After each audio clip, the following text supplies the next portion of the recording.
claro, vivo.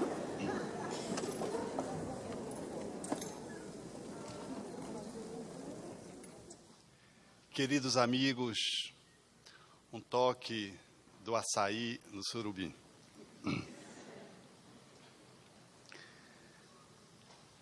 Efetivamente, a humanidade precisa se debruçar sobre si mesma para que ela possa gestar uma nova performance existencial. E talvez fosse isso que tentasse Aldavia, mestra sufi, com uma larga experiência vivencial, já na senilidade, que se debruçava sobre o chão como quem procura algo. Seus discípulos, em se aproximando, disseram: mestra, o que aconteceu? Você perdeu alguma coisa? Ela continuou em silêncio. E eles insistiram: você perdeu alguma coisa? Ela disse: eu estou procurando. Mas, mestre, o que você está procurando? Ela, então, de forma enfática, disse aos discípulos: não importa o que eu estou procurando. Mas, mestra, se você está procurando algo, não importa o que você procura, nós queremos lhe ajudar. Ela disse: então me ajudem. Mas o que você está procurando? Não importa, mas como vocês estão insistindo, é uma agulha. Então, era o entardecer, eles começaram a procurar a agulha que estava ali naquela movimentação da sua mestra, às proximidades da porta da casa, que dava para uma grande estrada que passava adiante. E como se não se achasse a agulha, depois de algum tempo de procura, eles se aproximaram e disseram: mestra, aonde mais ou menos você acha que você perdeu essa agulha? Ela olhou para os discípulos e disse: não importa onde eu perdi. Mas, mestra, eles ficaram pensando que ela estava chegando em Alzheimer, ou algo equivalente. Como é que você diz que não importa onde? A agulha é muito pequena.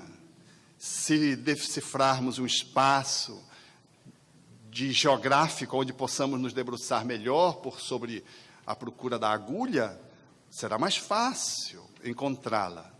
E você diz que não é importante? Ela disse: não é importante. Mas como vocês insistem, eu perdi a agulha dentro da casa. Os discípulos se assustaram e disseram: mas, mestra, se você perdeu dentro da casa, por que você está procurando fora? Ela disse: não importa porque eu estou procurando fora. Importa que eu estou procurando. É uma metáfora do sufismo, de alta magnitude, que sugere vários processos interpretativos.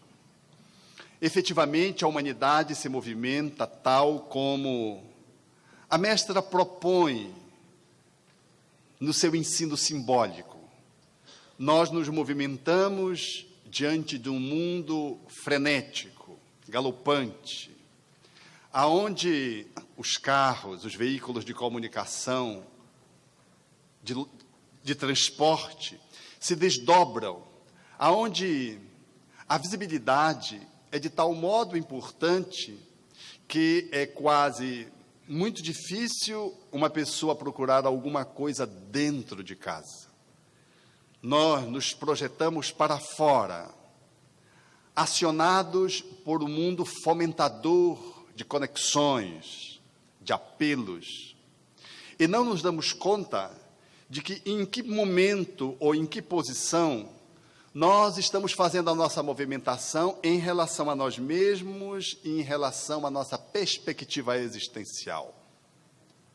Fora da casa, representa as nossas máscaras sociais, que nós usamos para sermos vistos e para que possamos ganhar algum tipo de apreço em relação àqueles que nos buscam. As máscaras sociais são as mais diversificadas. E nós nos detemos muitas vezes nela E achamos que, em fixando-se nelas, nós resolveremos o problema. O problema da busca de uma agulha, que significa o objetivo sobre o qual eu me debruço na minha existência. A agulha pode ser um patrimônio, a agulha pode ser uma carreira profissional, a agulha pode ser um projeto pelo qual você se movimenta todos os dias. A agulha pode ser uma busca de um status importante que te dê um certo prestígio na sociedade onde que você se encontra. A agulha pode ser um cargo dentro de um centro espírita. A presidência, por exemplo, cobiçada por muitos e onerada sobre poucos. Ser presidente de um centro espírita, muitas vezes, para aquele trabalhador espírita que está em descompasso consigo mesmo, representa, às vezes, a sua busca mais importante. É a agulha. Ele almeja alcançar aquele status.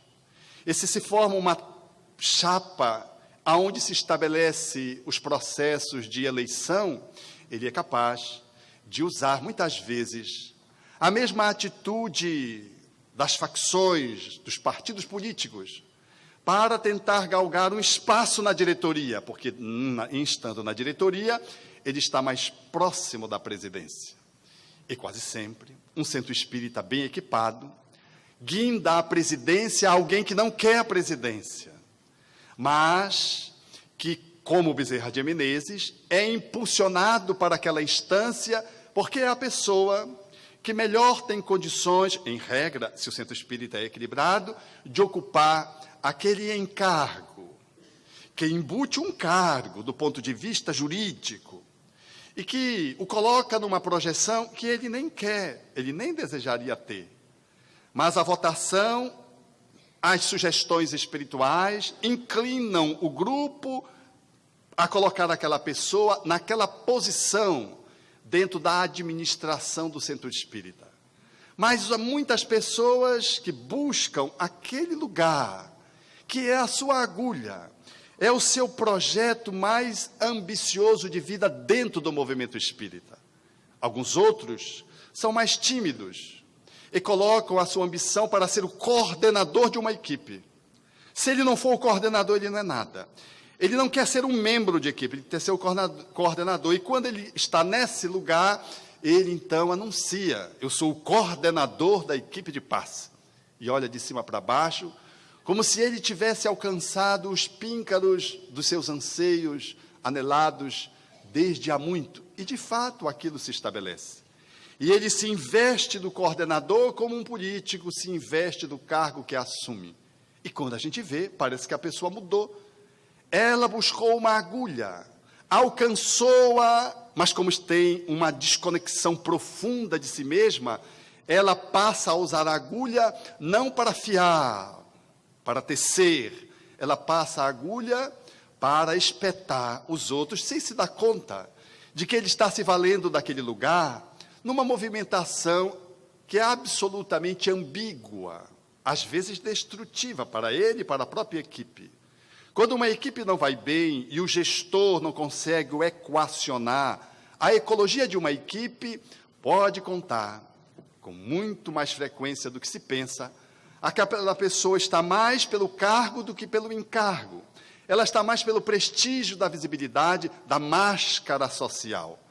E se ela alcançar a posição de um presidente de centro espírita, e o centro espírita a coloque inadvertidamente em função da convivência intragrupal não ser tão evangélica, não haver um exercício de fraternidade legítima, aquele presidente será de mão de ferro. Provavelmente no Nordeste não existe isso, mas no Norte existe. É o presidente que manda. O centro vai se esvaziando e ele diz: os obsessores estão atacando. Ele é o protótipo. Ele é a via principal de acesso das sombras. É alguém que está numa posição para ganhar visibilidade, e ganhou. No entanto, pela sua desconexão interna, ele usa aquele instrumento da agulha para ferir-se, ferindo os outros. Enquanto que um outro num centro espírita que viva esta amorosidade, ele não sabe pelo que ele persiste tanto naquele cargo, porque o grupo de companheiros o colocam ali como se não houvesse outro. E, efetivamente, às vezes é difícil encontrar alguém que assuma responsabilidades. Nós queremos mais a máscara, mas não queremos exercer a função devidamente. Queremos mais a posição para a fotografia do que a movimentação de poder compor uma atuação no trabalho. No laboratório do teatro do trabalho existencial dentro da casa espírita. Então é natural, como vi em Belém, um companheiro dizia, Alberto estava sendo elegido tantas vezes, que eu criei 2 chapas e nas 2 eu me omiti de me colocar, para que um presidente pudesse surgir outro. E eu disse, será que você não está conseguindo compor uma equipe de modo a estabelecer substitutos? Ele disse, eu não sei, eu sei que agora eu não sou mais presidente. E foi a pior gestão do centro espírita. Depois ele se lamentava comigo acerca dos desacertos, porque ele não aceitou ir para aquela posição, achando que ele estava usurpando o poder, mas, em verdade, ele exercia aquela função adequadamente, era um centro singelo. A equipe ainda não estava madura para ocupar aquela posição, então não era de bom tom mudar a equipe se o jogo estava favorável. Mas ele, na expectativa de poder efetivamente declinar desse lugar, ele acabou colocando o centro espírita numa posição muito desconfortável. Então, aquele que quer ganhar visibilidade no mundo e que busca a agulha, ele se coloca muitas vezes fora da casa e coloca toda a sua energia de vida a alimentar as máscaras. Porque o mundo é um mundo de fotos. O mundo é um mundo de visibilidade. Aquilo que estamos fazendo aqui, logo ganha universalidade, colocado no YouTube, e milhões de pessoas podem acessar. Quando surge uma ocorrência positiva ou negativa, ela pode ser acessada, ser vista e ouvida quase que em tempo real. E, às vezes, online, em tempo real. E o Facebook, ele é esse instrumento fantástico que está a serviço do progresso, mas para as pessoas que estão desconectadas, fazem do Facebook um exercício de culto às máscaras, sem se darem conta das suas desconexões internas. Como a humanidade vive uma experiência ainda de busca do autoencontro, é natural encontrarmos, portanto, a maior parte das pessoas usando o Facebook desconectados de si mesmo. E por isso, dentre as 8 patologias novas relacionadas à tecnologia, nos estudos de pesquisa dos norte-americanos, o Facebook consta como uma delas, protagonizando o agravamento dos processos depressivos. Porque eu duvido que você poste uma foto aonde você esteja com o cabelo mal arrumado. Facebook, quando você olha, você tem a impressão de que você é a pessoa mais infeliz do mundo, já se sentindo infeliz, num processo de tristeza ou já vivendo uma depressão. Há um reforço da depressão, porque todo mundo projeta e faz um selfie e manda, mas nunca é um selfie você com olheiras. Você desarrumado, cansado, aborrecido, com uma cara, que é que você às vezes usa a maior parte do dia. Você diz assim, sorria, aliás, quem vai bater a foto já diz, sorria. E a gente escancara um sorriso na face, a foto é colocada e você manda para os amigos. E inclusive para aquele amigo que não está bem, terminou o casamento, o namoro, perdeu um filho, está com a baixa autoestima lá, nos quintos dos infernos, e quando vê você feliz, sorrindo, estou em Alagoas, eu duvido que ele se sinta bem. Então, os estudos psiquiátricos mostram que se você usa só o Facebook, você aprofunda a depressão, porque você tem a sensação de que o mundo todo é feliz e você é só o desgraçado do infeliz, mais infeliz a cada dia, quanto mais você acessa a rede. Então ele diz, na proposta terapêutica, use o telefone, porque no telefone, aquela cara, às vezes, não consegue esconder a fala. A vida está muito ruim. Aí começa a lamúria, porque nós lamuriamos muito. Então você quebra um pouco aquela imagem de felicidade que não é real, que é mascarada, é uma realidade, portanto, utópica, de que talvez nós desejaríamos que ela fosse permanente, mas não é, mas de que o mundo faz, se numa grande aldeia, colocando aquilo como uma realidade. E para alguém que está descompassado, isso é muito ruim. Diz ainda os processos psicoterapêuticos, para que você saia desse caminho de morte psicológica, que pode levar à morte do próprio corpo físico, proponha um contato real. É muito difícil hoje ter um contato real. Porque disse-me ainda esta semana uma pessoa falando de si mesma, é incrível. Ela foi convidada por um casal e o casal ficou teclando, cada um no seu iPhone, e a pessoa convidada ficou lá. Não sabia o que é que ela estava fazendo, porque ela foi convidada para o casal. E o casal teclava. E não se espante se o casal estivesse teclando entre si. E sobre aquela terceira pessoa que fora convidado, acerca de alguma coisa que fosse inconfessável para um diálogo na mesa. Mas provavelmente não era isso. Entre no espaço, as pessoas dão-se debruçadas sobre o iPhone. Perderam a possibilidade do contato umas com as outras. Numa mesa de 10 pessoas, 8 habitualmente estão teclando. Esse é uma das patologias dessa desconexão. Por exemplo, você está aí, eu estou falando, e você já está pensando se o seu telefone está ou não está no vibrador, ou desconectado, desligado. E se ele não estiver no vibrador, você tem a sensação de que alguém lhe telefonou para você. E você furtivamente vai do lado e puxa e dá uma conferida para ver se tem alguma mensagem. Aí não tem, você coloca, sobretudo se a palestra não está agradável. Então, você consulta e coloca. Isso é uma das outras patologias, o efeito fantasma. Você tem a impressão, não tem nada a ver com tecnologia mediúnica. Não estamos falando aqui de mediunidade instrumental. Você tem a sensação que alguém está chamando você. E você, em vendo o outro atender o iPhone, ou o telefone celular geral, você tem uma tendência a sentir que alguém telefonou para você. Você chega a sentir alguma coisa. Eu tive um amigo que sentiu, foi para o hospital. Era o início, onde não estava habituado, as pessoas mais idosas. Vocês sabem como as pessoas de mais idade manuseiam esses instrumentos. Então, ele colocou no bolso e começou a tremer, ele começou a sentir mal.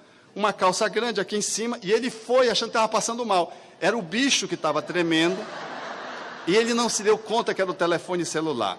Um homem meio desconectado, mais do que nós somos, pagou esse mico.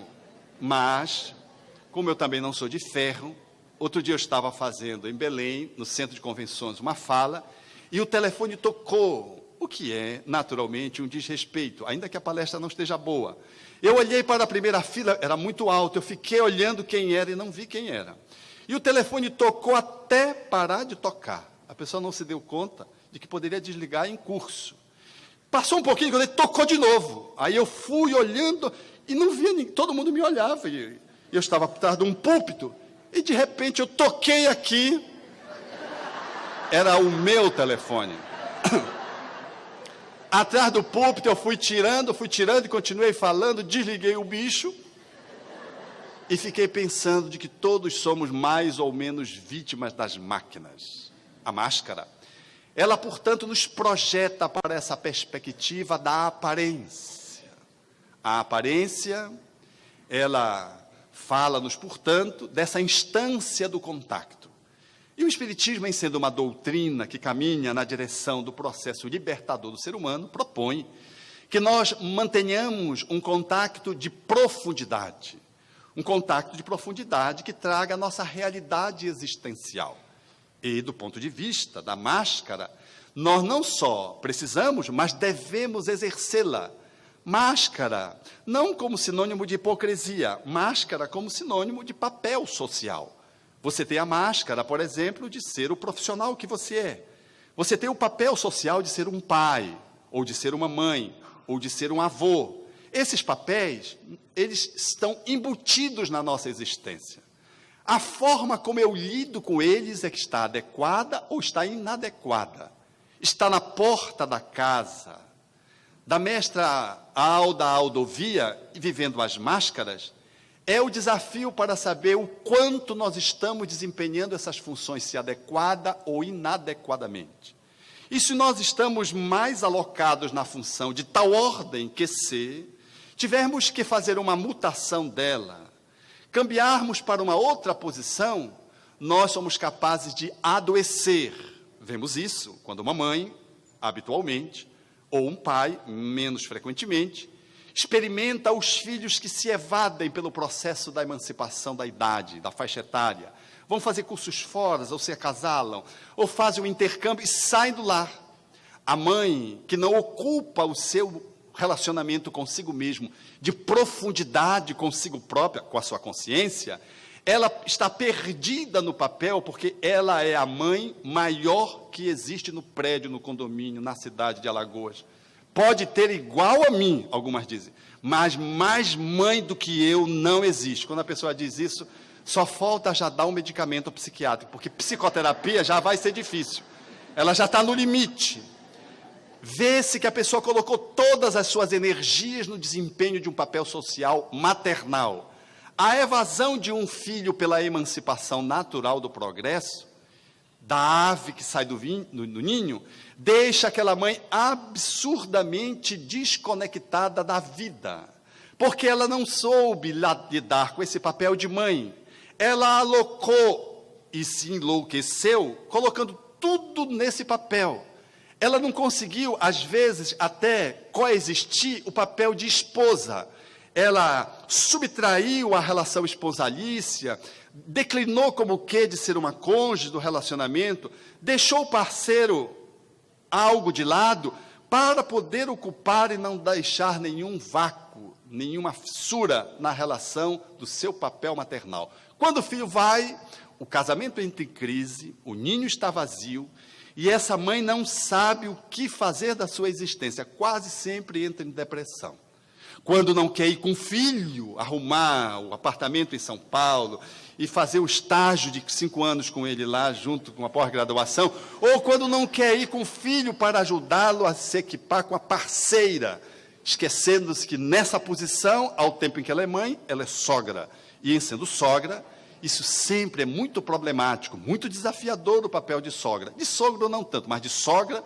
Por quê? Porque de sogra é o filho da mãe. A mãe é um papel visceral, é uterino. Ocupar esse papel adequadamente é muito difícil, então a gente acha que tem que ensinar, por exemplo, a nora a como tratar o seu filho, o esposo dela. Então ela diz, não, você não sabe, meu filho não gosta de feijão assim. Aí vai querer mandar na empregada. Aliás, se ela for antes para o apartamento, ela já faz a decoração do jeito dela. Ela esquece que são duas individualidades que estão se unindo num processo desafiador de complexidade, porque são duas humanidades que se encontram diferentes. E ela vai para arbitrar em favor do seu filho. E ela vai, dependendo da forma como ela desempenha esse papel, devastador ou ecológico, ela vai, às vezes, e atropela o casamento. Coloca o filho entre o filho da mãe e a parceira.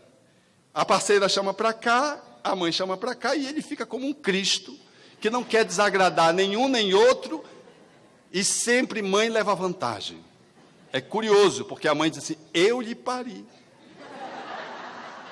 Se houver conflito, trabalhando com família, sempre digo àqueles que entram na posição de genro ou sogra, não brigue com sogro e com sogra, você vai perder. É uma batalha desigual, conquiste-os, mas é muito difícil, Alberto. Pois é, mas vai ter que conquistar, se quiser manter o casamento, porque se for para o tudo ou nada, é nada. Então é preferível se aliar com aquele que você não consegue estabelecer um enfrentamento. São papéis que nós precisamos desenvolver, mas que se estivermos desconectados, nós ficamos na estrada da vida e sofremos, em razão de que a nossa inteireza, o nosso processo de vivência aprumado, nas instâncias mais profundas de quem somos, em estando desconectado, nós haveremos de sofrer prejuízos fantásticos. E nos surpreendemos como uma mãe que não sabe o que fazer da sua existência, problema muito grave e muito frequente, ou de um profissional que vai se aproximando da aposentadoria e não consegue deixar de ser o doutor, o juiz, o senhor desembargador. Porque tratar um desembargador de doutor não, desembargador. Porque é o status. E eu vi um companheiro me dizer, Alberto, eu estou na posição da aposentadoria compulsória no desembargo. E eu não sei não ser desembargador. O papel do desembargador, do juiz, do médico, às vezes ele é de tal monta que ele engole a pessoa deixa de ser ela para ser um papel social. E se você aposenta, coitado da família. Porque a pessoa é estraçalhada em relação a si mesma, desconectada que ela está da existência, porque a sua consciência não logrou estabelecer o fio que deveria articular todas as nossas dimensões do ser que somos. Essa pessoa vem para casa e coitado de quem mora em casa, das empregados domésticos aos animais, porque a gente não sabe o que faz da vida, e a gente começa então a ter um desempenho de outros papéis que a gente não aprendeu a desenvolver, e multiplicam-se os conflitos, do acero, de fora da casa, para penetrar na casa, num mecanismo de autodescobrimento. Você chega na porta, a porta simboliza o corpo. Há muitos de nós que achamos que somos o corpo. É de tal monta essa realidade que nós costumamos dizer, eu vou para o enterro do João da Silva. Ou fazemos a convocação no jornal. Convidamos para o sepultamento do senhor Alberto Ribeiro de Almeida. Você sepulta o Alberto, mas ele não se suicidou, ele não vai ser sepultado. É o despojo físico, é o corpo. É de tal ordem isso que a gente diz assim, o meu espírito, como se você não fosse o espírito, você fosse o corpo. Você diz, o meu espírito, quando ele está assim de boa, quer dizer, não é você quando está de boa, você está falando na identificação com o corpo. A nossa identificação com o corpo é de tal ordem que a gente acha que é o corpo. E no mundo de visibilidade, no mundo de projeção, que enaltece o processo da juventude como sendo o processo mágico da felicidade, você ganhar algumas idades, alguns anos, e algumas rugas é muito difícil.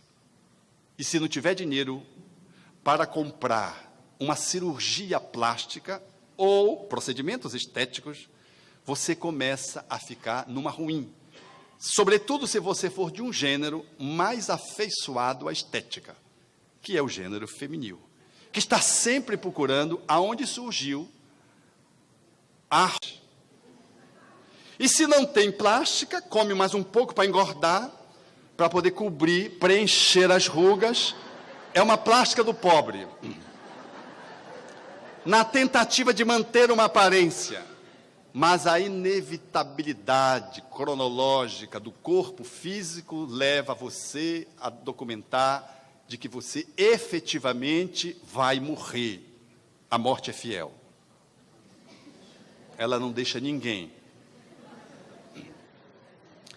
Com medo de envelhecer, você pode usar todos os artifícios para maquiar a porta.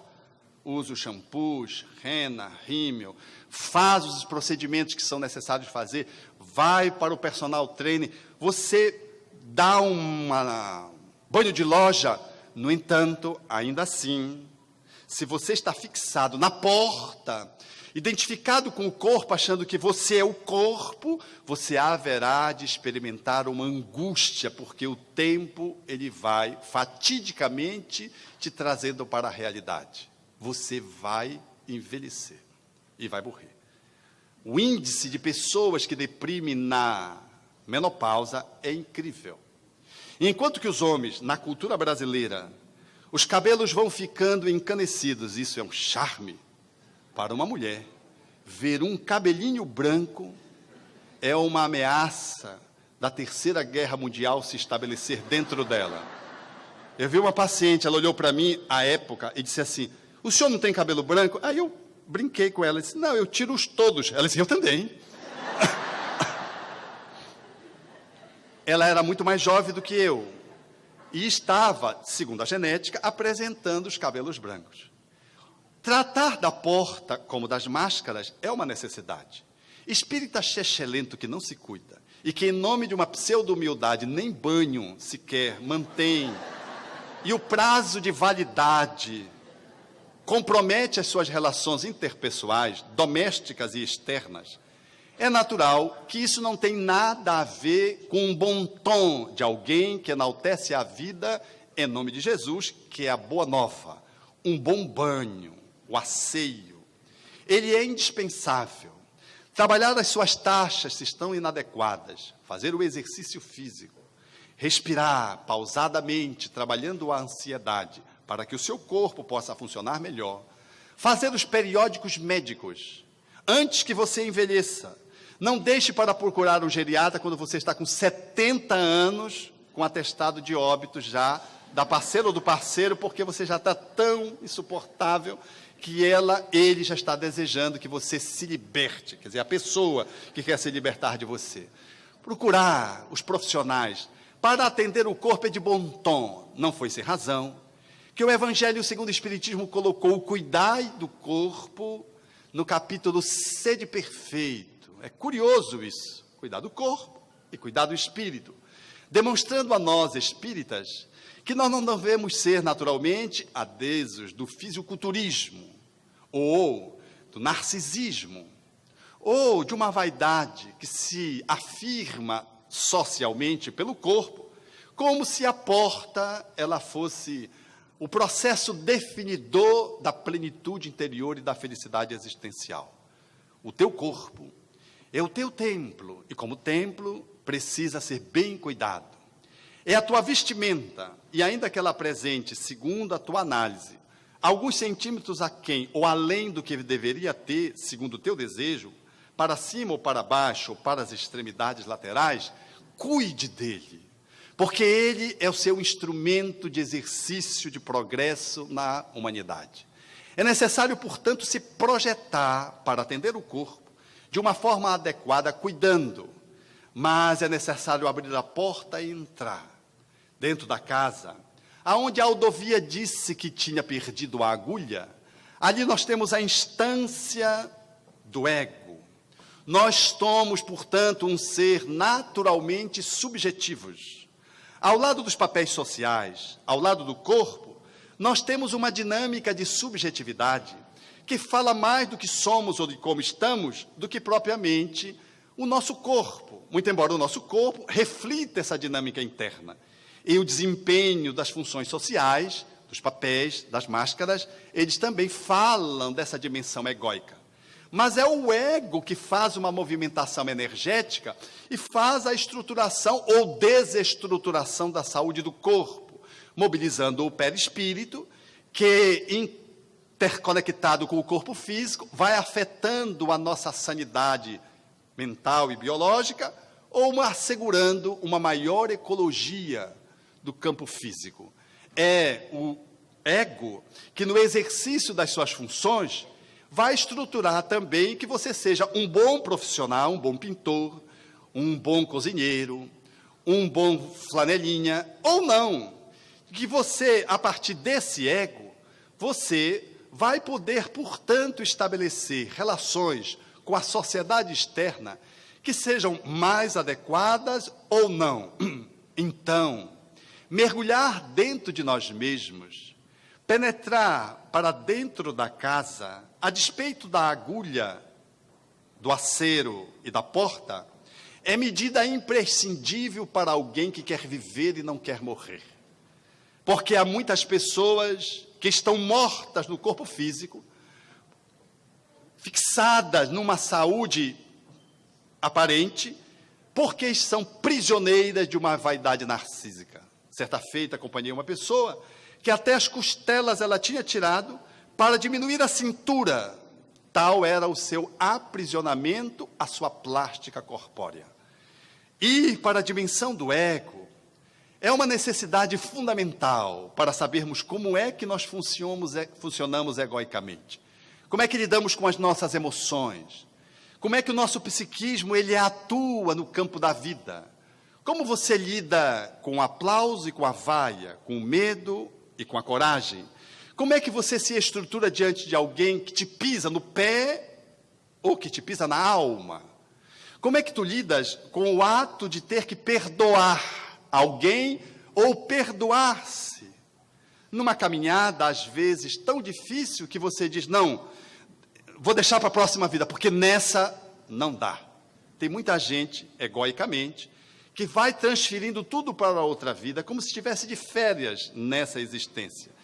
E vai passando numa profunda desconexão da vida, da existência. Se eu não consigo me perceber quem eu sou e não mergulho para poder avaliar como estou, dificilmente eu lograrei estabelecer uma relação de plenitude na vida. Não conseguirei lidar bem com o corpo, porque, ora, vou cair no processo depressivo e no abandono do corpo, ou no desmazelo das minhas funções sociais, ou então, aprisionado egoicamente para me defender do mundo, vou me firmar em papéis para assegurar o prestígio, para assegurar a fulgurância social. Vou cuidar do corpo e fazer todos os investimentos econômicos para manter o status físico que comparece na sociedade, impressionando numa sociedade cujo corpo é muito importante numa avaliação do quanto você vale, seja para o ingresso numa atividade profissional, seja para ser seu amigo, seja para você conviver. Uma pessoa, dependendo da estrutura física dela, merece um olhar ou um olhar outro, a depender dessa formatação física com que se apresenta. Então, mergulhar no interior da casa e começar a se perguntar quem eu sou ou como eu estou, é fazer o que Fenelon propõe a Allan Kardec em O Livro dos Espíritos, no sentido de mergulhar na personalidade. Não me cansar de me perguntar o que está acontecendo comigo, porque na maioria das vezes, na dimensão egóica, para nos defendermos das dores emocionais, que são piores do que as dores físicas, nós simplesmente projetamos nos outros as nossas encrencas. Negamos aquilo que nos pertence, transferimos a nossa responsabilidade para os outros, evadindo-nos de sermos o gestor da nossa própria vida. E sempre estamos numa posição daquele que cai, ora numa posição de vitimização, sendo sempre vítima dos outros, acusando do governo ao trabalhador espírita que não me compreende, ou então nós assumimos uma posição despótica, um rolo compressor, a gente passa por cima de qualquer pessoa que se anteponha ou que nos ameace avaliar a nossa inteireza. E usamos a força física ou a força psicológica, egóica, distorcida, valemos-nos de um papel e dizemos, você sabe com quem você está falando? Como se a pessoa fosse alguém fora do mundo. Ela não está dizendo isso para dizer, eu sou filho de Deus, eu sou filho do Criador do Universo. Ela está querendo falar do sobrenome dela. Ela está querendo falar do cargo que ela ocupa. Ela está querendo falar da instância social da qual ela faz parte. E ela se coloca diante do outro com um ar de superioridade. Isso é defesa. E quando você agride o outro e age autoritariamente, você declara que você tem fragilidades internas que você não quer fazer contato. Do mesmo jeito, quando você se submete a alguém e subservientemente você serve de massa de manobra para o outro. Ora, como no processo da bajulação, ora de alguém que ultrapassa os limites do seu direito e você é incapaz de assumir o seu lugar, porque você está mais na posição da grama que é pisada, do que do tapete, que deveria comparecer de uma forma mais adequada na relação com o outro, numa posição de quem serve. Você é mais servil do que um servidor. E você faz isso porque você egoicamente é frágil. Você acha que você é um zero à esquerda, você vale menos. Mas ao invés de olhar para isso, você fica na posição de cumplicidade com alguém que não merece a sua cumplicidade. E você reforça em alguém aspectos negativos que não fazem o menor sentido do ponto de vista da produtividade evolutiva para os dois ou para o grupo. Do mesmo jeito que no lado oposto, alguém que autoritariamente assume essa posição invasiva, ele assume esta postura, se defendendo, e vai passando por cima das pessoas que cedem ou não de acordo com as suas estruturas internas. Egoicamente, nós deveríamos sempre estar nos perguntando a partir do lar, o que isso tem a ver comigo? Qual é o meu quinhão nesse latifúndio? Nessa encrenca, qual é a minha parte quando o casamento não vai bem, quando o filho se inclinou às drogas, quando uma filha debruçou-se na depressão, quando um pai assume uma posição evasiva, multiplicando o número de trabalhos, sem necessidade disso, quando ele assume uma posição derivando para os excessos alcoólicos, o que está acontecendo conosco? Ao invés de dizer, ele é alcoólatra, a minha filha é uma depressiva, o meu filho é um obsediado, a minha esposa não me entende. Sempre quando eu coloco no outro, tudo dizendo que é do outro, eu estou dizendo que eu não faço parte, que eu sou vítima. E de que, portanto, é o outro que tem que fazer um movimento de mudança para que a nossa vida melhore conjugalmente, sexualmente, parentalmente, fraternalmente, na relação entre irmãos. A dificuldade é imensa, porque egoicamente estamos imaturos. Nós não mergulhamos na casa, estamos na porta. Não mergulhamos no interior da casa para fazer a avaliação egóica. E não fazemos isso porque achamos que somos um homem, uma mulher, e esquecemos que somos espíritos. Há que, portanto, para poder lidar com essa dimensão, darmos um passo mais profundo, a fim de que a nossa vida ganhe brilho, suavidade, beleza, e possa ganhar os encantos que a evolução propõe. Não sendo assim, vamos ficar sempre nos conflitos, na posição da defesa ou do ataque, ou da fuga. Se alguém é mais do que eu socialmente no trabalho ou em casa, eu sempre busco uma saída lateral. Se eu posso enfrentar o outro, ser mais do que o outro, eu oprimo o outro e faço valer a minha lei, a minha autoridade de pai, de mãe, às vezes fazendo-o belicamente, agressivamente. São posições que não nos remetem a uma resolução sábia do conflito. Todas as vezes que dói-nos emocionalmente, nós usamos numa linguagem de grupo, na dinâmica dos grupos. Bateu, doeu, leva que é teu. Todas as vezes que você se incomodar com alguém em qualquer lugar, do aeroporto à via pública, em casa ou centro espírita, é justo você avaliar que esse alguém tem alguma cota de responsabilidade, mas é dele. Olhe para você e diga assim, o que tenho a ver com isso? Com esse homem brutamonte, com essa mulher barraqueira, com esse cara que me tranca no trânsito, com este outro que me trata no centro espírita de uma forma inadequada, ou qualquer que seja, o vizinho impertinente, eu preciso me responder. Qual é a minha parte que se conecta com isso? E em que eu preciso olhar para mim mesmo, considerando que o outro é um espelho que me remete a um estudo egóico.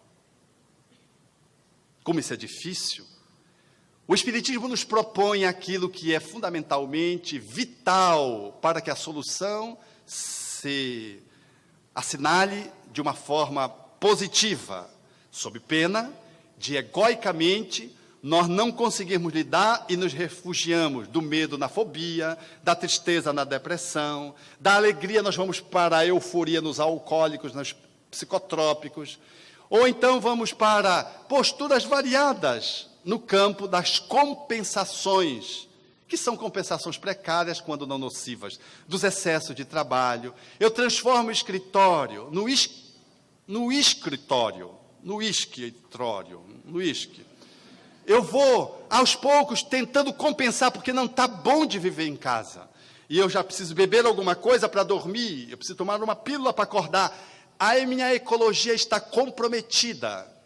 O Espiritismo, portanto, nos propõe de que, ao invés de caminhar para essa morte emocional, que vai me levar às doenças e à morte física, e a mortes sociais, porque eu fico intragável, a pessoa que, quando você vê, você diz, lá vem fulano. O grupo diz a um tom só, lá vem fulano.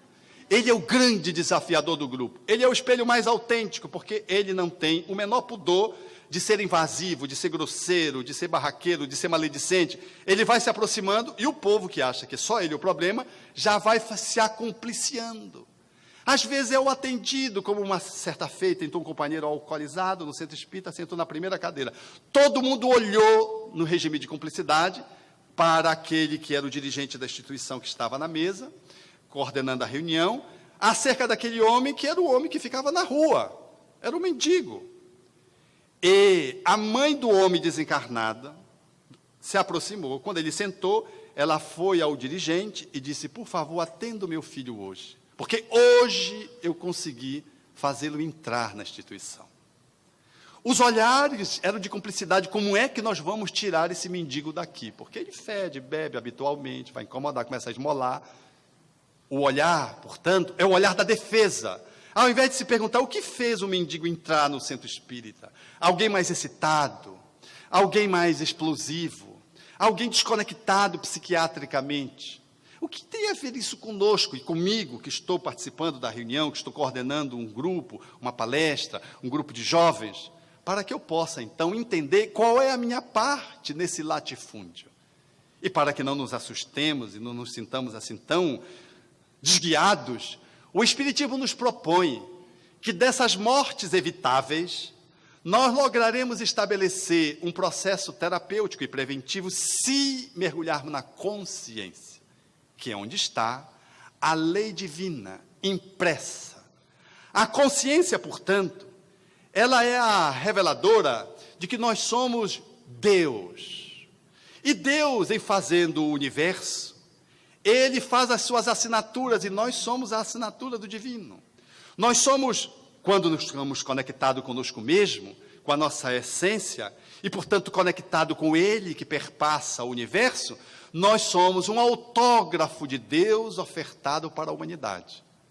Mas ser um autógrafo do divino, é necessário, portanto, que eu mergulhe nas minhas entranhas para buscar o meu eu interior superior, o Deus com D minúscula, que sou, o Cristo interno, a chama, o Espírito, como os Espíritos disseram a Allan Kardec. Em fazendo isso, eu vou, portanto, dar conta de poder fazer a gestão do ego com todas as suas limitações. Era isso que a Aldovia queria que os discípulos entendessem.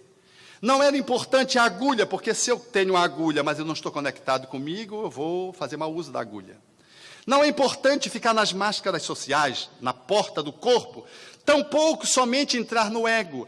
É importante que o procurador se procure. É importante que o procurador se ache. Porque se o procurador não se achar, tudo está perdido, tudo é em vão. Uma pessoa que está desconectada de si mesmo, nada faz sentido do ponto de vista existencial. No campo da harmonia, do equilíbrio, da beleza, do encanto, da estética. Porque ele está desconectado, mas se ele se reconecta, ele pode ser um homem sóbrio, de poucas ilustrações intelectual. Ele pode ser um professor da academia. Ele pode ser um poeta repentista. Ou ele pode ser um poeta da Academia Brasileira de Letras. Ou da Academia de Artes. Ele, estando conectado, toda a movimentação dela, será adequada, porque ele estará sincrônico na grande orquestração da natureza. Ele estará sendo regido pelo divino, que está fora e que está dentro, porque ele é, efetivamente, filho desse divino. Ele traz a marca desse divino, é a sua consciência que revela o alto-falante de Deus, como dizem os Espíritos, para poder nortear o ego. O ego não pode ser o dono da bola, ele tem que ser o servo do Deus interno.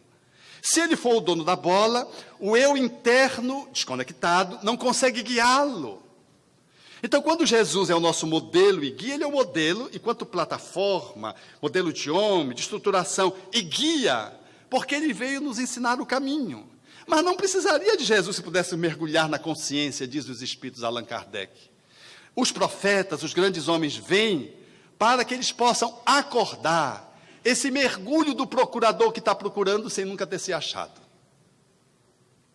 É indispensável, meu amigo, minha amiga, que nós nos encontremos. Esse autoencontro do procurador que, em se achando egoicamente, ele fará uma gestão dos seus conteúdos psicológicos, emocionais, mentais, adequada. Ele saberá usar a porta. E ele saberá comparecer fora da porta, ocupando as máscaras sociais, os papéis sociais, sem ser devorado pelo mundo e sem se entredevorar. Ele saberá pegar a agulha e poderá fazer uma obra de arte. Essa agulha representada na profissão simplória dele, no conceito social, ou essa agulha que pode representar uma alta responsabilidade de alguém que está num cargo público de alta expressão. Ele poderá ser o grande tarefeiro espírita, mas ele é a pessoa que conduz as outras, ele não é o presidente. Mas ele pode ser o presidente, fazer uma boa gestão. No grupo espírita ao qual eu estava vinculado ao longo de toda a minha vida, desde a juventude, tinha um cidadão que me chamava a atenção, porque ele era dono de um motel. Ele tinha uma vida sexual, dizia ele, 7, 8 relações sexuais dia com 6, 7, 8 mulheres diferentes. Ele dizia: Alberto, intuição, minha mediunidade desabrochou agora. Ele dizia assim: Alberto, eu sou um cavalo. Eu não sei qual é a performance do animal, do equino, mas ele comparava a isso. E aí ele encontrou o espiritismo. E quando encontrou o espiritismo, ele ficou muito desajeitado, porque essa agulha estava fazendo muito mal. Ele começou a avaliar a sua performance física, exposta às doenças sexualmente transmissíveis, a porta.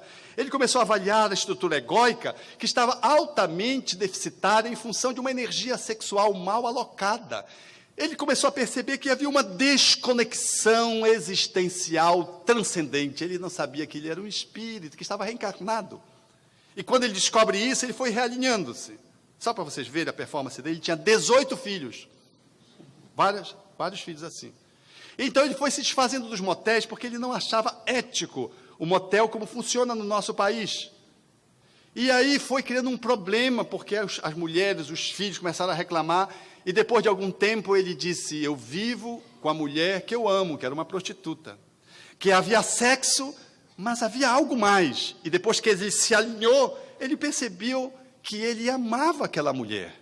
E que agora, numa aproximação, ele poderia elegê-la como a única parceira. E ele dizia: eu vivo agora uma vida monogâmica. Aquele furor sexual desapareceu. E a minha esposa, em função da vida pregressa dela recente, ela tem uma atividade sexual comprometida por processos ginecológicos. Então eu sofro uma dieta intensa. Mas, quando chego no centro espírita, eu sou o aplicador de passe. A atividade dele era aplicar passe e conduzir as pessoas. Pense num recepcionista que recebe as pessoas com amor. Recebê-lo, ser recebido por ele, era estar sendo recebido por uma flama luminosa. Era um homem cumprindo a missão. Porque a gente acha que recepcionista é uma tarefa qualquer. A gente coloca o obsediado. Vá lá, comece lá, atenda as pessoas. O obsediado que mal dá conta de si mesmo, vê um outro que é parecido com ele, já briga no primeiro encontro. Já faz o atendimento assim: o que você veio fazer aqui? Não, aqui não tem isso não. Aqui não tem isso, aqui é centro espírita. Não tem umbanda aqui não. Ele não sabe, ele não tem o gingado do bom recepcionista. Como vi no Rio de Janeiro, a pessoa chegou e trouxe uma galinha. O que você fez? Não, eu quero que a minha galinha tome um passe. Pois não, é aqui mesmo. Botou a galinha para dentro. Meus irmãos, a nossa irmã está aqui com dificuldade, tudo, a galinha dela está doente, tudo, vamos dar um passe. Orou, deu um passe na galinha. E ela disse: e agora? Venha para a semana. Traga a galinha? Não precisa dessa galinha, mas é só você. Mas funciona, pode funcionar, venha você. O meu amigo dizendo: Alberto, eu não sei onde ele entendeu o kardeciano que ele poderia fazer assim, mas resolveu. A mulher começou a vir, ele começou a atender a mulher, e não é que a mulher depois se tornou espírita? Sem galinha? No centro espírita. O recepcionista, ele acolhe você. Mesmo que a pessoa venha descabidamente querendo falar com Jesus Cristo, mesmo que ela venha completamente fora de rota, você o acolhe, a pessoa, como acolhe o espírito. Como vi essa semana a mãe que se manifestou com a criança no colo e dizia: Eu era crente em Deus e fiquei descrente quando a minha filha morreu. E depois voltei a crer quando ele me colocou nos braços de volta. Ela se suicidou depois que a filha morreu. Ela não deu conta de lidar com a dor da perda da filha. Se suicidou para encontrar a filha. E no mundo espiritual plasmou a filha nos braços num processo delirante. Aquele que fazia o diálogo fraterno na reunião mediúnica, acolheu. Não disse para ela que não era filha, que era delírio, que ela estava imaginando, que ela tinha... Não fez uma menção que pudesse agravar a dor daquela mãe. Começou a acolhê-la. Nós vamos cuidar de você. Você está precisando ser cuidado para que você possa cuidar da sua filha. Você não está completamente bem, você não precisa melhorar. Preciso. Aí ela foi relaxando. E à medida que ela foi relaxando, começou a sentir os sintomas do vômito. Ela começou a nausear. Ela começou a fazer contato com a sua realidade bem recente, que foi do envenenamento.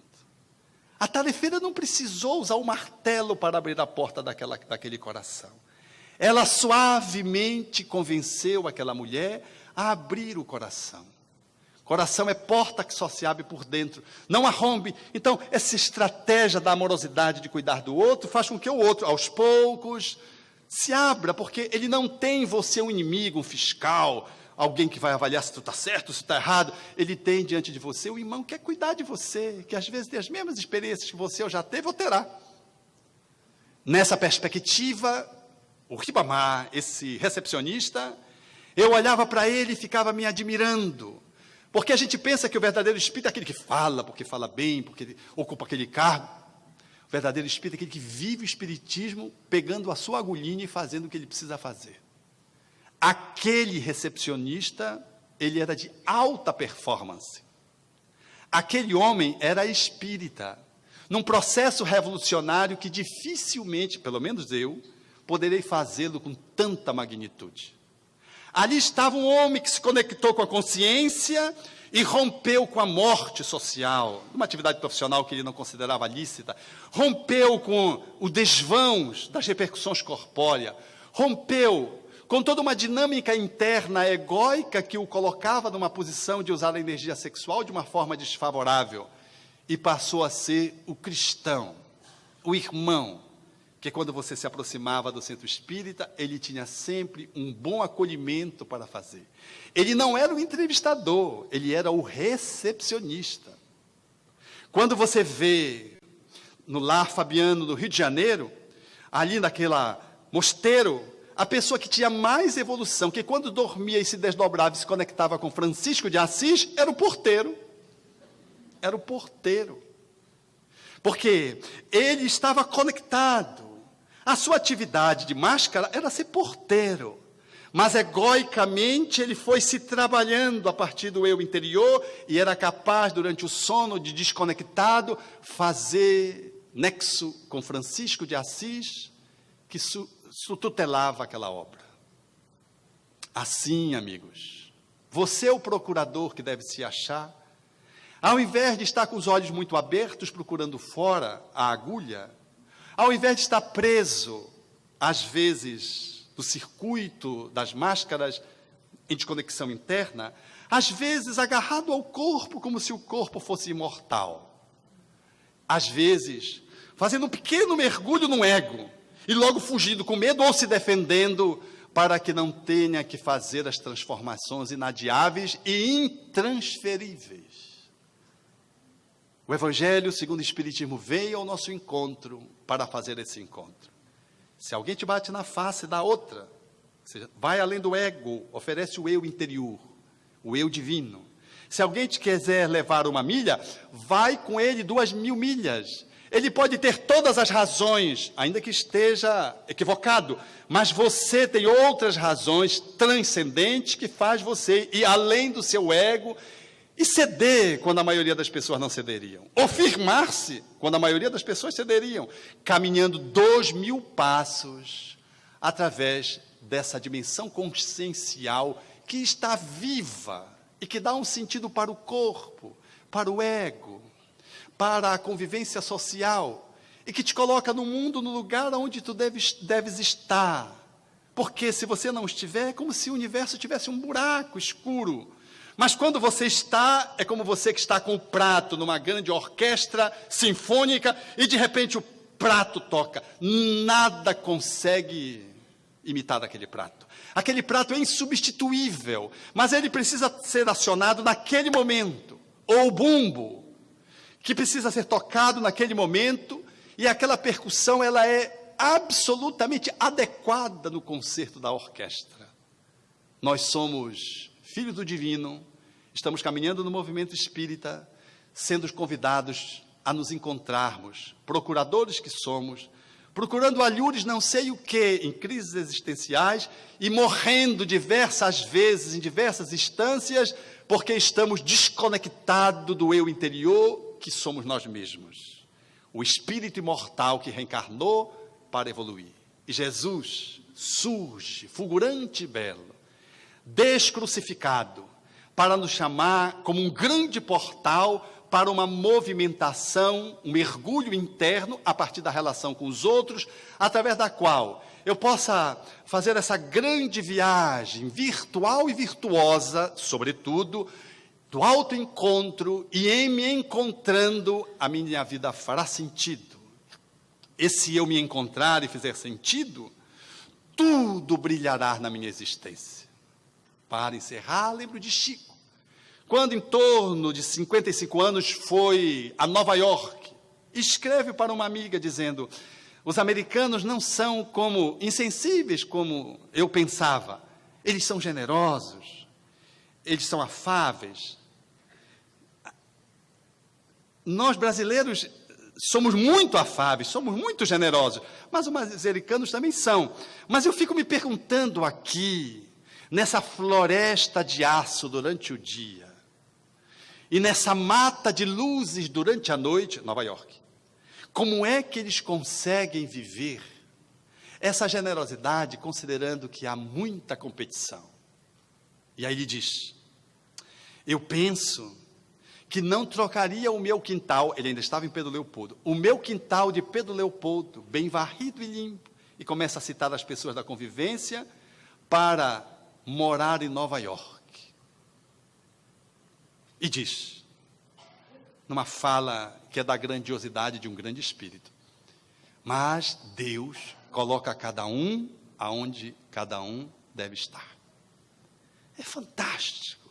Quando li, eu me emocionei de ver a grandeza daquele homem, que não se deixou seduzir pelas luzes, porque Nova York é uma cidade a mais cosmopolita do país, do mundo, e sem sombra de dúvida ela é encantadora, mas é muito difícil viver em Nova York. Quando, da segunda vez que estava em Nova York, hospedado com um amigo, num prédio no centro da ilha, olhando New York Times, na esquina, entrevia Times Square, que é o centro da ilha, Museu Madame Tussauds, e tudo aquilo que brilha, os neons. E um amigo do meu amigo, que me hospedava de cima, com um bom salário, vivendo num prédio no centro da cidade mais importante do mundo, era dependente químico. No leve contato que tivemos no almoço, ele revelava todos os seus conflitos. Espíritas, fomos abençoados pela doutrina espírita, honrados. E também nos sentimos igualmente responsabilizados por abraçarmos essa veneranda doutrina, que nos diz que nós estamos aonde devemos estar, mas articulando as nossas possibilidades existenciais sem morrer, se tivermos bem profundamente conectado com a consciência, nas entranhas do nosso espírito.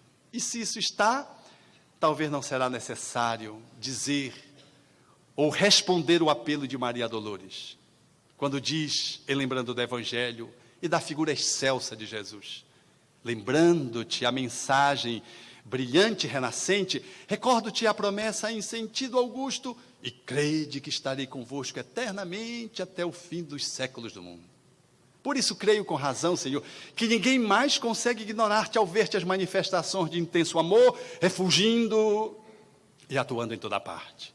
Vieste ao mundo sem quaisquer brasões, sem honra, nem púrpura, nem guerra, e transformas povos e nações, mostrando as leis da vida sobre a terra. Revelas entre os homens dia a dia, iluminando os cérebros que irmanas, o caminho da paz e da alegria pela sublimação das leis humanas. Deste à fraternidade vasto acesso, traçando a estrada para a vida sã e acentuar-te as luzes do progresso nas vantagens de agora e de amanhã. Vieste do esplendor que reina no mais alto, guiando o mundo à evolução divina, da charrua ao trator, da vereda ao asfalto, do artesanato rude ao fulgor da oficina. Conhecemos na terra a tua força augusta, permaneces em tudo, aqui e ali, entretanto, nutrindo indiferença injusta, creio ainda, Jesus, não fomos a ti. Impele-nos em teu ensino eleito a esquecer para sempre o nosso orgulho frio e vão, pois queremos destrancar os recessos do peito, a fim de abrir-te o próprio coração.